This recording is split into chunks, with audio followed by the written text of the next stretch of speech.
In the dusty village of Makand, nestled between golden savannas and the ancient whispering baobab trees, lived a kind-hearted young girl named Amara, whose beauty was like a quiet river, unnoticed at first, but powerful enough to change the land through which it flowed. She was the only child of her mother, Mama Zuri, a respected herbalist who had grown frail from years of tending to others while neglecting herself. Life had not been generous to them. After Amara's father died in a tragic accident at the mines when she was only 10, the two had clung to each other like vines on a dying tree. By 20, Amara was known across the village for her tireless work, fetching water, weaving baskets, helping children read, and for the kindness in her eyes, a gift she inherited from her mother. But one hot and heavy afternoon, their already difficult life turned into a nightmare. Mama Zuri collapsed in their small mud-walled hut, clutching her chest as a deep cough rattled her lungs. The village healer diagnosed her with a failing heart, worsened by years of untreated sickness. Her only chance of survival lay in an expensive treatment in the faraway town of Mbala, which neither Amara nor her mother could afford. As the villagers shook their heads, whispering prayers, Amara's world began to crumble. The thought of losing her mother, her only anchor, her best friend, her entire world, was more terrifying than death itself. That night, Amara cried into her threadbare pillow, begging the stars to show her a way, any way to save her mother. And the stars answered, not with light, but with a knock on the door. Standing at the threshold was Chief Bwana's messenger, bearing an unexpected proposal. Chief Bwana's cousin Mr. Muta seeks a wife, the man said bluntly. And the chief is offering to pay for Mama Zuri's full treatment in Mbala, if you agree to marry him. Amara's eyes widened, her breath catching in her throat. Mr. Muta. The name echoed in the village like a ghost story. A man in his 40s, reclusive, cold, and most notably, crippled from the waist down due to a road accident 5 years ago. Some said he was cursed. Others claimed he had riches hidden behind the tall gates of his family compound, but no one knew for sure. Amara had never seen him, only heard whispers of his bitterness and his sharp tongue. To marry him would mean a life of uncertainty, loneliness, perhaps even cruelty. But to refuse meant watching her mother die. That night, Amara sat by her mother's bedside, clutching her fragile hand, eyes brimming with tears.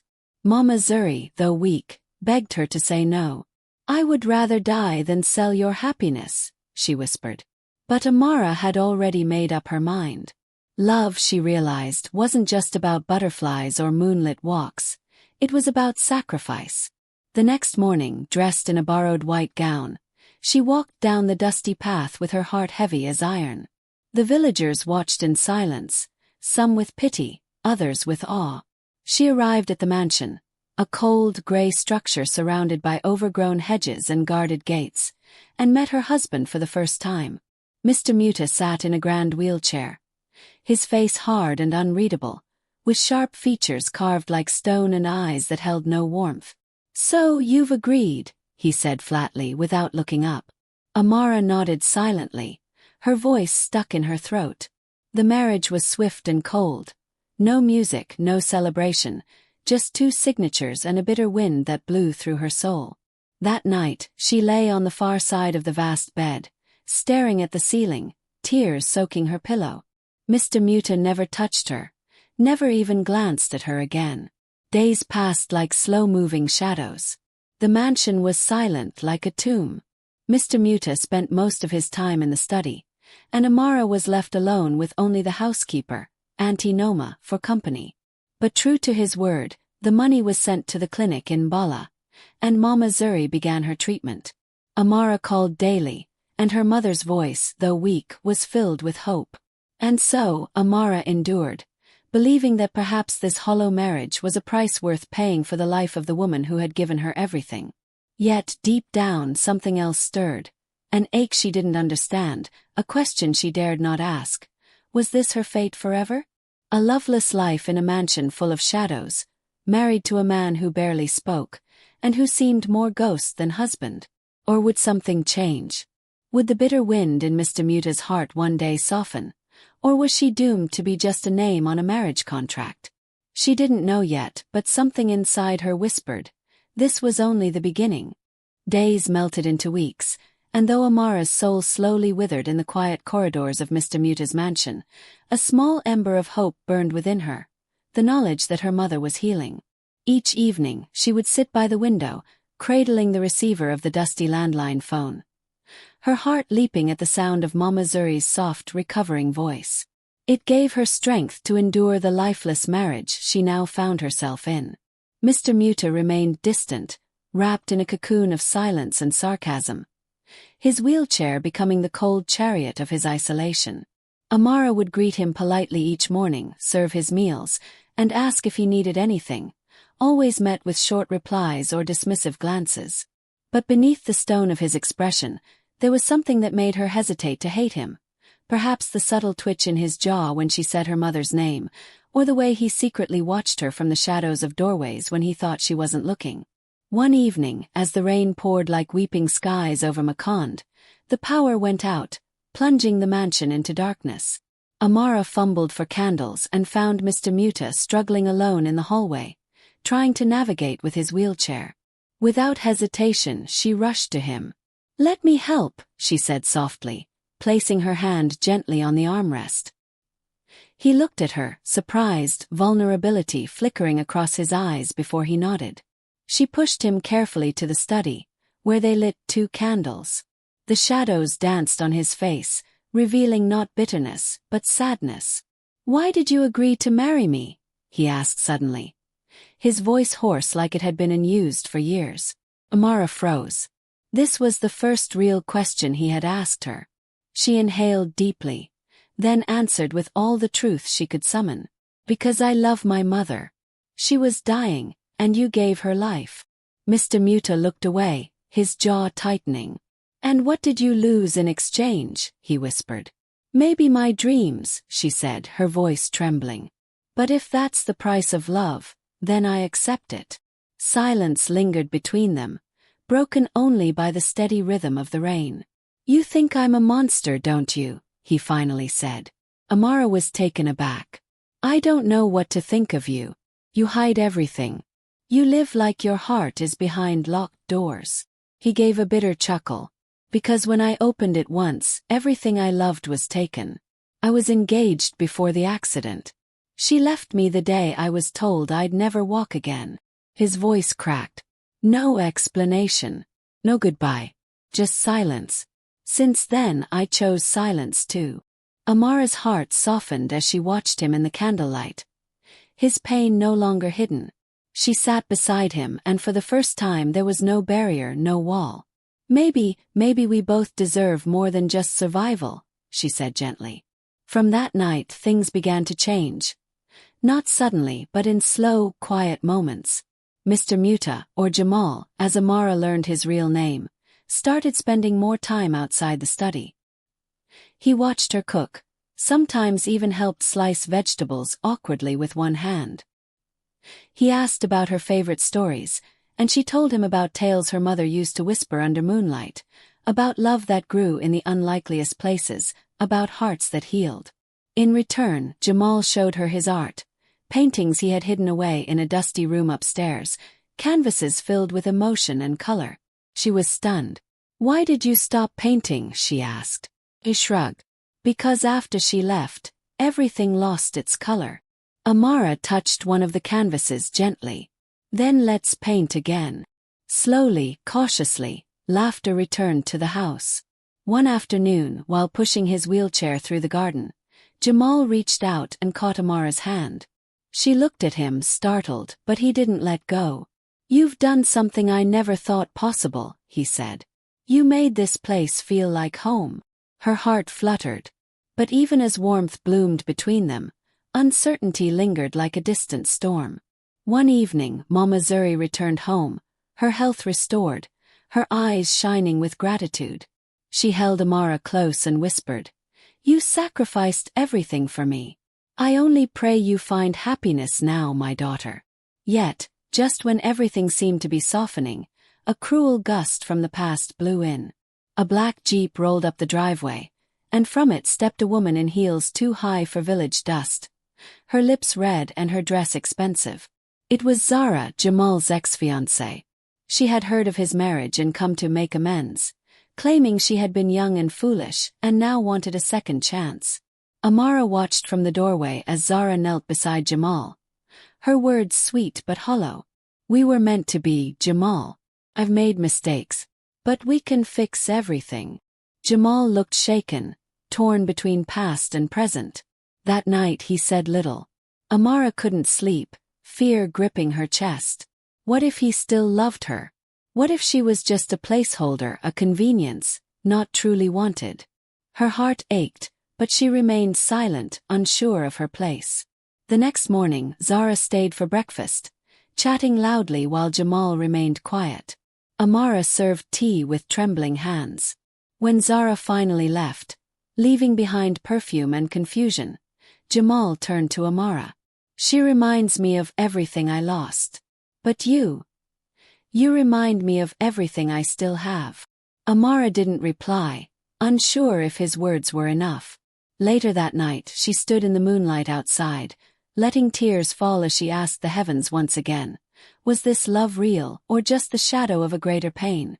But just as she turned to go back inside, she found Jamal behind her in his wheelchair, eyes glassy with emotion. "I was broken when you married me," he said. "But you've healed me more than you'll ever know. I may not walk, Amara, but since you came my soul stands tall." And in that fragile moment under the African stars, their hands found each other, not in duty, but in love.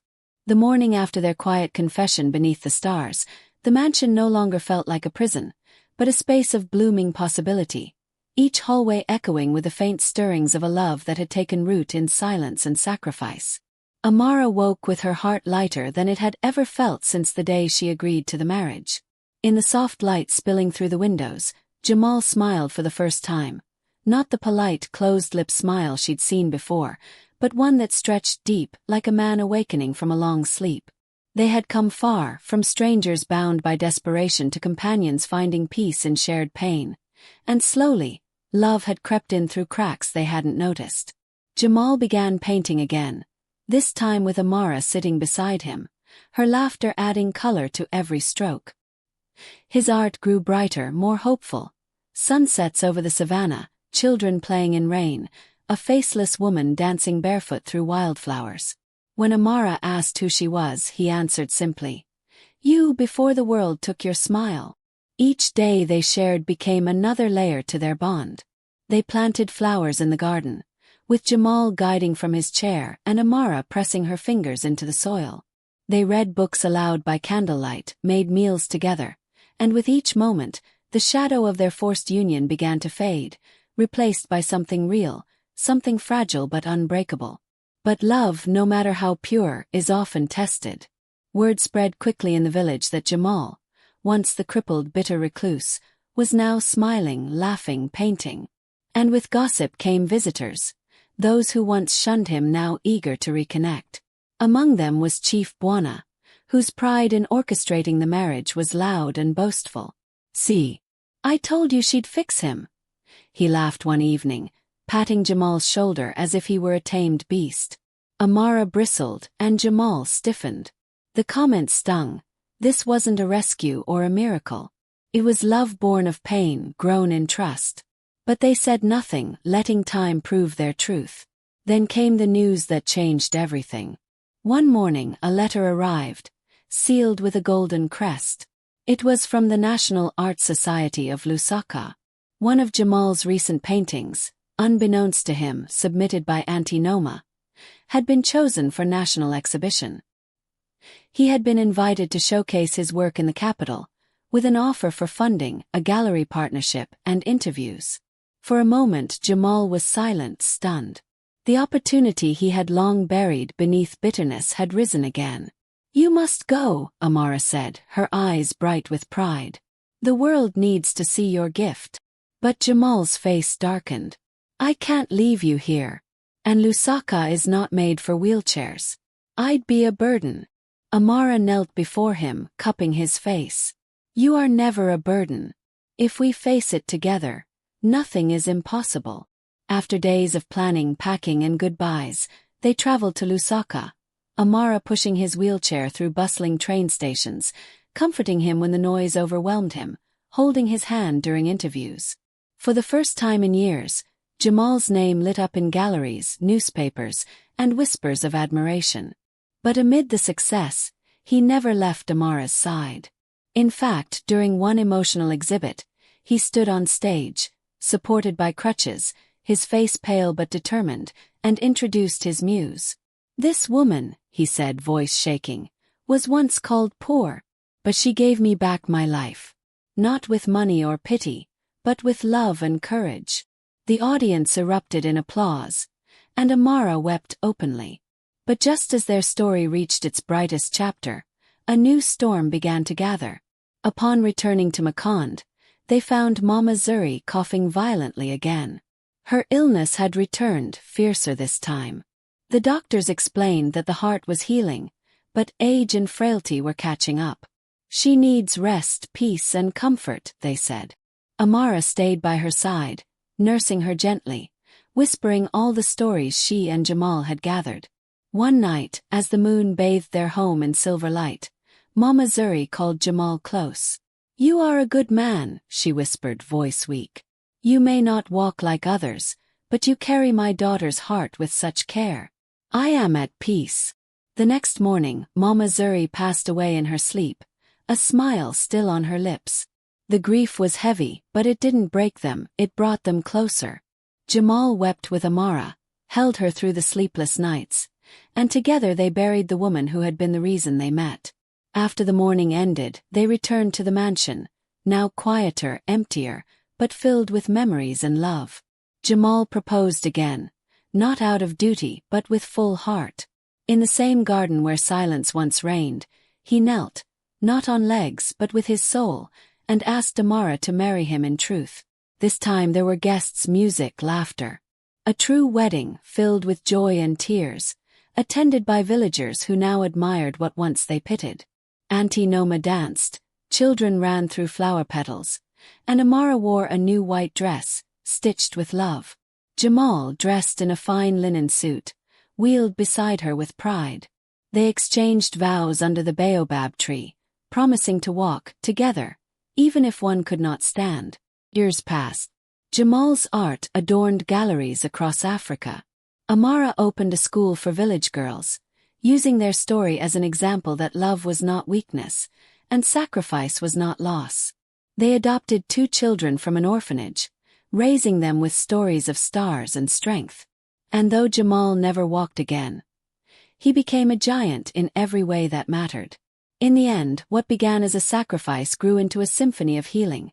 A poor girl who gave up her freedom to save her mother's life, and in doing so, found a love deeper than the roots of the African soil. Together, they taught the world that real love isn't about perfection. It's about 2 broken hearts choosing to heal as one.